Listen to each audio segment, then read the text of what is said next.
ಕುಂಭಮೇಳ ಪ್ರಯಾಗ್ರಾಜ್ ಪುಣ್ಯಸ್ನಾನದ ನೀರಲ್ಲಿ ಮಲ ಬ್ಯಾಕ್ಟೀರಿಯಾ ಎಲ್ಲವೂ ಕೆಟ್ಟಾಗಿದೆ ಅಂತ ವರದಿ ಆ ಸಂಬಂಧಪಟ್ಟಂಗೆ ಸವಾಲು ಹಾಕಿದ್ದಾರೆ. ಒಬ್ಬರು ಯೋಗಿಗೆ ಸಂಗಮದಲ್ಲಿ ನೀರನ್ನು ಕುಡಿತೀರಾ ಅಂತ ಸವಾಲು ಹಾಕಿದ್ದಾರೆ ಯೋಗಿ ಅವ್ರ ಸವಾಲು ಸ್ವೀಕರಿಸ್ತಾರ ಏನು ಕತೆ ಅಂತ ನೋಡೋದಾದ್ರೆ, ಉತ್ತರ ಪ್ರದೇಶದ ಪ್ರಯಾಗ್ರಾಜ್ನಲ್ಲಿ ಕುಂಭಮೇಳ ನಡೆಯುತ್ತಿರುವುದು. ಹಲವು ಸ್ಥಳಗಳಲ್ಲಿ ನೀರಿನಲ್ಲಿ ಮಲ ಬ್ಯಾಕ್ಟೀರಿಯಾ ಹೆಚ್ಚಾಗಿದ್ದು ಸ್ನಾನಕ್ಕೆ ಯೋಗ್ಯವಲ್ಲ ಎಂಬ ಕೇಂದ್ರ ಮಾಲಿನ್ಯ ನಿಯಂತ್ರಣ ಮಂಡಳಿ ವರದಿಯನ್ನ ನಿರಾಕರಿಸಿದ ಉತ್ತರ ಪ್ರದೇಶದ ಮುಖ್ಯಮಂತ್ರಿ ಯೋಗಿ ಆದಿತ್ಯನಾಥ್ ಅವರಿಗೆ ಸಂಗಮದ ನೀರು ಕುಡಿದು ತೋರಿಸುವಂತೆ ಬಾಲಿವುಡ್ ಖ್ಯಾತ ಗಾಯಕ ವಿಶಾಲ್ ದದ್ಲಾನಿ ಅವರು ಸವಾಲು ಹಾಕಿದ್ದಾರೆ. ಸಾಮಾಜಿಕ ಜಾಲತಾಣ ಎಕ್ಸ್ನಲ್ಲಿ ಟ್ವೀಟ್ ಮಾಡಿರುವ ಅವರು, ಸರ್, ದ್ವೇಷಿಸುವವರ ಬಗ್ಗೆ ಚಿಂತಿಸಬೇಡಿ, ನಾವು ನಿಮ್ಮನ್ನು ನಂಬುತ್ತೇವೆ. ದಯವಿಟ್ಟು ತ್ರಿವೇಣಿ ಸಂಗಮಕ್ಕೆ ತೆರಳಿ ಅಲ್ಲಿ ಕ್ಯಾಮೆರಾದ ಮುಂದೆ ಸಂಗಮದ ನೀರನ್ನು ಕುಡಿದು ಜನರಿಗೆ ತೋರಿಸಿ ಅಂತ ಸವಾಲು ಹಾಕಿದ್ದಾರೆ. ಜನವರಿಯಲ್ಲಿ ಆರಂಭಗೊಂಡ ಮಹಾಕುಂಭ ಮೇಳಕ್ಕೆ ಈಗಾಗಲೇ ಕೋಟ್ಯಾಂತರ ಮಂದಿ ಬಂದು ಇಲ್ಲಿನ ಸಂಗಮದಲ್ಲಿ ಪುಣ್ಯಸ್ನಾನ ಮಾಡಿದ್ದು ಅಲ್ಲದೆ ಪ್ರತಿದಿನ ಲಕ್ಷಾಂತರ ಮಂದಿ ಇಲ್ಲಿನ ಸಂಗಮದಲ್ಲಿ ಪವಿತ್ರ ಸ್ನಾನ ಮಾಡ್ತಿದ್ದಾರೆ. ಪ್ರಯಾಗ್ರಾಜ್ನಲ್ಲಿ ಗಂಗಾ ಮತ್ತು ಯಮುನಾ ನದಿಗೆ ಸಂಸ್ಕರಿಸದ ಕೊಳಚೆ ನೀರನ್ನು ಬಿಡಲಾಗಿದೆ ಎಂಬ ಆರೋಪದ ವಿಚಾರಣೆಯ ಸಂದರ್ಭದಲ್ಲಿ ಮಹಾಕುಂಭದ ವಿವಿಧ ಸ್ಥಳಗಳಲ್ಲಿ ಹೆಚ್ಚಿನ ಪ್ರಮಾಣದ ಮಲ ಬ್ಯಾಕ್ಟೀರಿಯಾ ಮತ್ತು ಫೆಕಲ್ ಕೋಲಿಫಾರ್ಮ್ ಬ್ಯಾಕ್ಟೀರಿಯಾ ಇವೆ. ನೀರಿನ ಬಯೋಕೆಮಿಕಲ್ ಆಕ್ಸಿಜನ್ ಡಿಮ್ಯಾಂಡ್ ಸ್ನಾನಕ್ಕೆ ಯೋಗ್ಯವಾಗಿಲ್ಲ. ಕುಂಭಮೇಳದಲ್ಲಿ ಕೋಟಿಗಟ್ಟಲೆ ಜನರು ಸ್ನಾನ ಮಾಡಿರೋದ್ರಿಂದ ಫೆಕಲ್ ಕೋಲಿಫಾರ್ಮ್ ಬ್ಯಾಕ್ಟೀರಿಯಾ ಹೆಚ್ಚಾಗುತ್ತೆ ಅಂತ ಕೇಂದ್ರ ಮಾಲಿನ್ಯ ನಿಯಂತ್ರಣ ಮಂಡಳಿ ತನ್ನ ವರದಿಯಲ್ಲಿ ಹೇಳಿದೆ.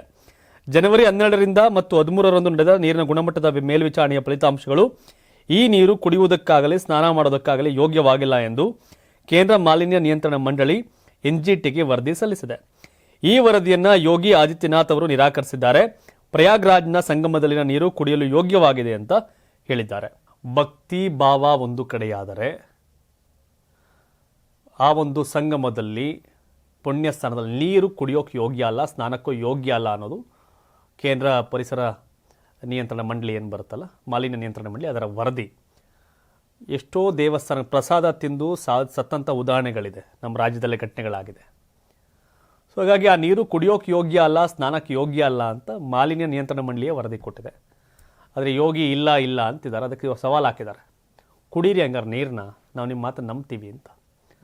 ನೋಡಿದಾಗಲೇ ಅನಿಸುತ್ತೆ, ಕೊಳಚೆಯಾಗಿ ಹರಿದು ಬರುವ ಯಮುನಾ ಗಂಗೆಯೂ ಕೂಡ ಮಲಿನಗೊಂಡಿದ್ದಾಳೆ.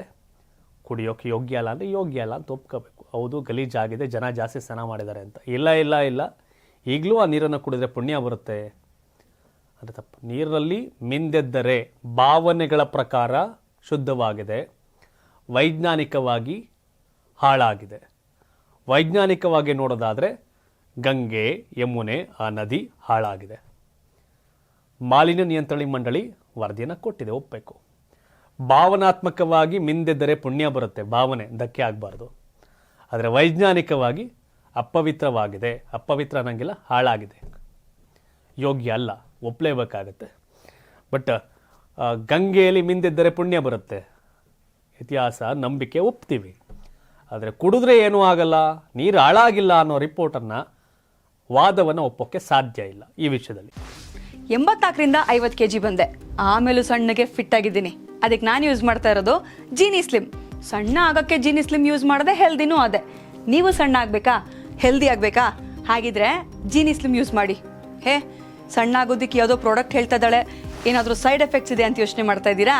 ಖಂಡಿತ ಇಲ್ಲ, ಯಾಕಂದರೆ ಇದು ಕೆಮಿಕಲ್ ಫ್ರೀ. ಸಣ್ಣ ಆಗಬೇಕು ಅಂದರೆ ಜೀನಿ ಸ್ಲಿಮ್ ಯೂಸ್ ಮಾಡಿ. ಹೆಚ್ಚಿನ ಮಾಹಿತಿಗೆ ಕೆಳಗೆ ಡಿಸ್ಪ್ಲೇ ಆಗ್ತಿರೋ ನಂಬರ್ಗೆ ಕಾಲ್ ಮಾಡಿ.